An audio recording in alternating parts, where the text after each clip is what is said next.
तमाम भाइयों बहनों को यह आश्वस्त करने के लिए आया हूं कि इस लड़ाई में भीम आर्मी जय भीम संगठन का पूरा समर्थन है। इस सामाजिक आंदोलन में, सामाजिक लड़ाई में भ्रष्ट सिस्टम के खिलाफ, लाखों युवाओं के भविष्य के खिलवाड़ के खिलाफ इस आंदोलन में कहीं भी अगर मेरी जरूरत पड़े, मैं वहां आपके लिए आंदोलन के लिए पूरे देश में तैयार हूं। और मैं इस मंच के माध्यम से आपको यह कहना चाहता हूं कि सरफरोशी की तमन्ना अब हमारे दिल में है। देखना है जोर कितना बाजुए कातिल में है। वक्त आने पर तुझे बता देंगे आसमां, हम अभी से क्या बताएं क्या हमारे दिल में है। सम्मानित साथियों, मैं फिर से कह रहा हूं क्योंकि मैं आपका शुभचिंतक हूं।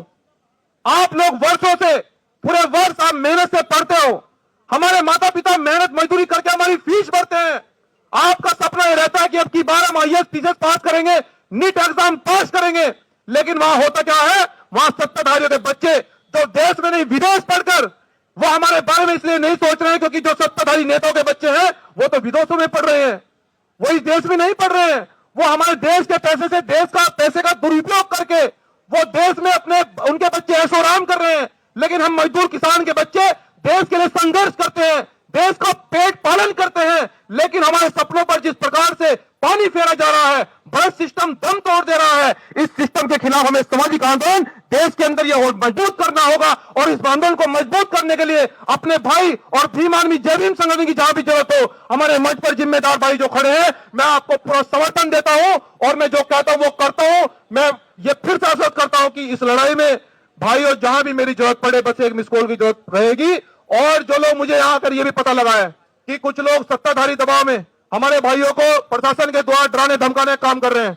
मैं आपको मंच से ऐलान कर रहा हूं कि कोई भी डराने धमकाने का प्रयास करे तो बस मेरे मोबाइल पर मिस कॉल मार देना। कि देश के जो सत्ताधारी नेता है वो तो अपने बच्चों को अपने देश का मनी का दुरुपयोग करके वो तो विदेश में पढ़ा रहे हैं। इस देश के युवाओं को समझना होगा कि वो अपने हमारे देश का पैसे का दुरुपयोग करके वो अच्छे अच्छे एसी बंगलों में अपने बच्चों को अमेरिका में, इंग्लैंड में पढ़ा रहे हैं। लेकिन इस देश के मजदूर किसान के बच्चे जो मेहनत करते हैं, जो मेहनत कश बच्चे हैं, होनहार बच्चे हैं, देश के लिए कुछ करना चाहते हैं, देश के लिए जो फौज में लड़ रहे हैं, उनके भविष्य के साथ खिलवाड़ किया जा रहा है, उनकी उड़ानों का दम घोटा जा रहा है, उनके पंख काटे जा रहे हैं। ये बिल्कुल भी देश बर्दाश्त नहीं करेगा।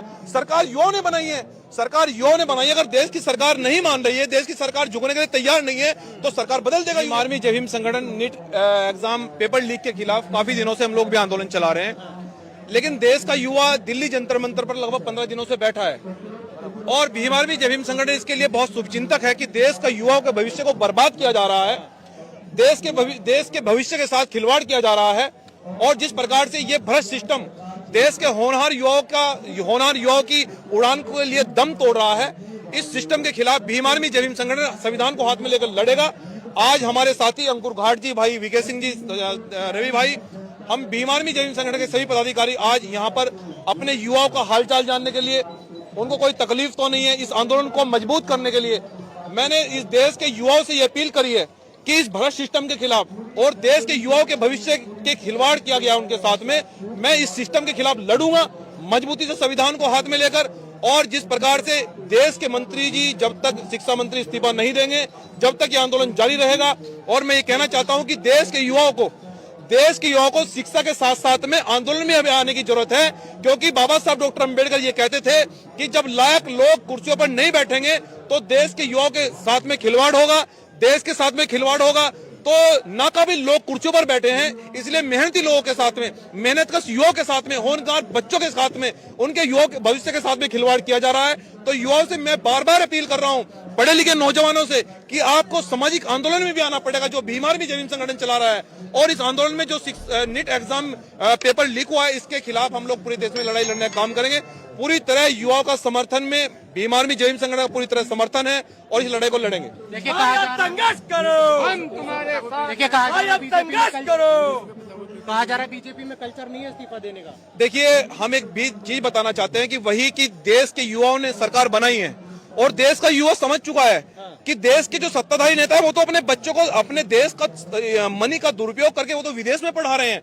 इस देश के युवाओं को समझना होगा कि वो अपने हमारे देश का पैसे का दुरुपयोग करके वो अच्छे अच्छे एसी बंगलों में अपने बच्चों को अमेरिका में, इंग्लैंड में पढ़ा रहे हैं। लेकिन इस देश के मजदूर किसान के बच्चे जो मेहनत करते हैं, जो मेहनत के बच्चे हैं, होनहार बच्चे हैं, देश के लिए कुछ करना चाहते हैं, देश के लिए जो फौज में लड़ रहे हैं, उनके भविष्य के साथ खिलवाड़ किया जा रहा है, उनकी उड़ानों का दम घोटा जा रहा है, उनके पंख काटे जा रहे हैं। ये बिल्कुल भी देश बर्दाश्त नहीं करेगा। सरकार युवाओं ने बनाई है, सरकार युवाओं ने बनाई। अगर देश की सरकार नहीं मान रही है, देश की सरकार झुकने के लिए तैयार नहीं है, तो सरकार बदल देगा युवा।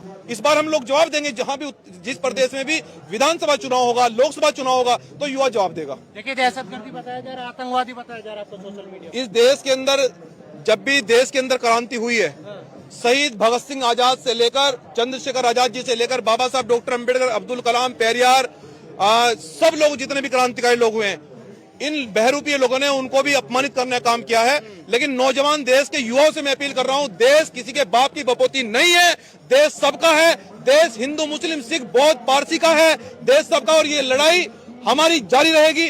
और जिस प्रकार से लोग युवाओं को कभी आतंकवादी बता रहे हैं, कभी नक्सली बता रहे हैं, वो हमें कुछ भी कहें, अगर जुल्म के खिलाफ बगावत करना अगर बागी है, अगर जुल्म के खिलाफ बोलना अगर बागी है, और भ्रष्ट सिस्टम के खिलाफ आवाज उठाना अगर बागी है, तो मैं सरकार को दिल्ली जंतर मंतर से ये खुले लफ्जों में कह रहा हूं कि हम बागी हैं। जी, सवाल यहाँ बनता है, छात्र 7 दिन से भूख हड़ताल पर बैठे, तबीयत लगातार बिगड़ती जा रही है, पर सरकार के कान पर जू नहीं लग रही है। ये देश का दुर्भाग्य है। और ये चीजें विदेश के लोग भी देख रहे हैं कि देश की डेमोक्रेटिक व्यवस्था, देश की लोकतांत्रिक व्यवस्था किस प्रकार से फेल हो चुकी है। लगातार पेपर लीक हो रहे हैं, देश के युवाओं के साथ में खिलवाड़ किया जा रहा है, और नेताओं के बच्चे को, जो लोग पढ़े लिखे नहीं है, उनको सिलेक्शन आईएएस पीसीएस की उनको डायरेक्ट एंट्री दी जा रही है। तो ये जिस प्रकार से लगातार भ्रष्ट सिस्टम बनता जा रहा है, इसको देश के मजदूर किसान के बच्चे जवाब देंगे, वो लड़ेंगे। हमेशा मजदूर किसानों ने देश के अंदर क्रांति करी है, और ये जो सब मजदूर किसान के बच्चे यहाँ लड़ाई लड़ रहे हैं, मैं इनसे अपील करने के लिए आऊँ, आश्वस्त करने के लिए आऊँ, भरोसा दिलाने के लिए आऊँ कि आपका भाई जहां आप लोग कहोगे वहां मैं पसीना बहाने के लिए तैयार हूं। देखिए, कुछ हिंदू संगठनों द्वारा यहाँ पर इस आंदोलन को उग्र करने की कोशिश की जा रही है। मैं ये कहना चाहता हूं, उनको जो लोग इस प्रोटेस्ट को बिखेरना चाहते हैं, जो तोड़ना चाहते हैं, कि हिंदू बनेंगे ना मुसलमान बनेंगे, हिंदू बनेंगे ना मुसलमान बनेंगे, इंसान की औलाद है, इंसान बनेंगे। ये प्रोटेस्ट, ये आंदोलन हिंदू, मुस्लिम, सिख, बौद्ध का नहीं है, ये भ्रष्ट सिस्टम के खिलाफ है, ये न्याय के खिलाफ है, ये न्याय की लड़ाई है, ये अधिकारों की लड़ाई है, और इस अधिकारों की लड़ाई संविधान को हाथ में लेकर लड़ी जाएगी। कब तक चलेगा ये आंदोलन? ये आंदोलन जब तक चलेगा, जब तक युवाओं की मांगों को पूरा नहीं किया जाता, जब तक इनको न्याय नहीं मिलता, जब तक देश के प्रधानमंत्री जी हमारी बात को नहीं सुन लेते, जब तक ये प्रोटेस्ट जारी रहेगा। किसान आंदोलन 13 महीने चला, इस्तीफा तो फिर भी नहीं हुआ था। नहीं, किसान आंदोलन जब चला तो किसान भाइयों की बात को माना गया, क्यों नहीं सरकार को झुकना पड़ा? जब आंदोलन ईमानदारी से चलते हैं, जब आंदोलन जज्बे से चलते हैं, जब आंदोलन ईमानदार लोग नेतृत्व करते हैं, तो प्रधानमंत्री जी ने आकर माफी मांगी थी चैनल पर। उन्होंने कहा था कि हम आपकी एमएसपी पर गारंटी देने के लिए तैयार हैं, हम आपकी सारी मांगों को पूरा करने के लिए तैयार हैं। शिक्षा मंत्री ने री एग्जाम तो करा दिया नीट का। शिक्षा मंत्री जी अभी जो है गफलत में है, वो भ्रम में है। उनको ये नहीं पता कि देश का युवा सरकार बना सकता है। आपको अगर शिक्षा मिनिस्टर बना सकता है तो आपको कुर्सी से भी हटा सकता है। और हम प्रधानमंत्री जी से अपील करेंगे कि आप देश के भ्रष्ट सिस्टम के खिलाफ कुछ ना कुछ जरूर निर्णय लीजिए। इस देश के युवा के भविष्य के साथ खिलवाड़ किया जा रहा है, उन भविष्य बर्बाद हो चुका है। माननीय प्रधानमंत्री जी इनके बारे में कुछ सोचिए, और अगर नहीं सोचा जाएगा तो हम आंदोलन के लिए बाध्य होंगे। आप इस्तीफा लेना किसके पहुंचे हैं, धर्मेंद्र प्रधान के, मोदी जी का? नहीं, शिक्षा मंत्री जी का। इस डिपार्टमेंट जी को, इस डिपार्टमेंट को धर्मेंद्र प्रधान जी देख रहे हैं, शिक्षा मंत्री जी देख रहे हैं। शिक्षा मंत्री जी अगर चाहे, उनकी कलम में ताकत है, तो बहुत सारे अधिकारी कार्रवाई हो सकती है। किन लोगों ने पेपर लीक किया उन पर कार्रवाई हो सकती है।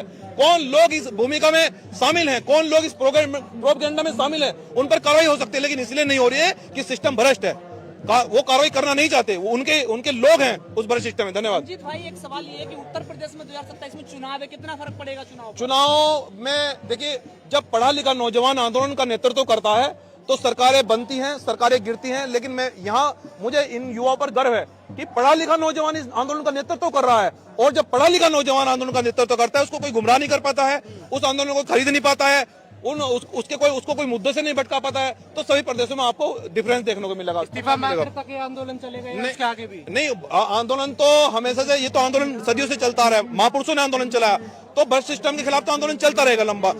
अगर शिक्षा की बात खत्म होगी तो किसानों की बात करेंगे, मजदूरों की बात करेंगे, आरक्षण की बात करेंगे, पेंशन की बात करेंगे, जमीनों की बात करेंगे, बहुत सारे